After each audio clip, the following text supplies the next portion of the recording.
said goodbye to them. That was hard. No, it was horrible, horrible.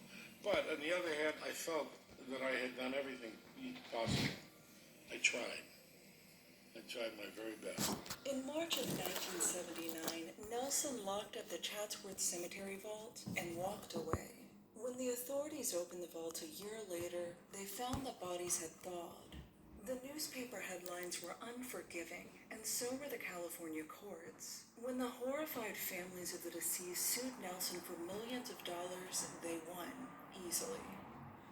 It was the first real attempt at immortality, and many sought to interpret it as a new and ridiculous scam, capitalizing on the desperate.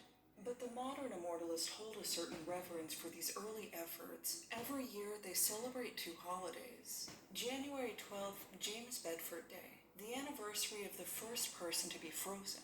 And this evening we celebrate Bedford Day. We celebrate Dr. James Bedford as the first patient to be placed in cryostasis on January 12th, 1967.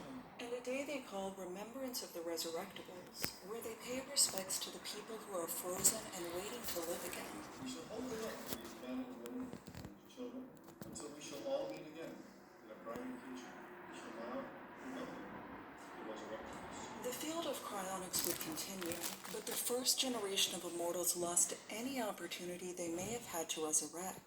Bob Nelson turned over the 9 bodies he'd abandoned to their respective family members, who relocated them to cemetery plots. With the exception of James Bedford, who'd been transferred to another cryonics facility in Arizona, no one who was frozen before 1974 currently remains in suspension.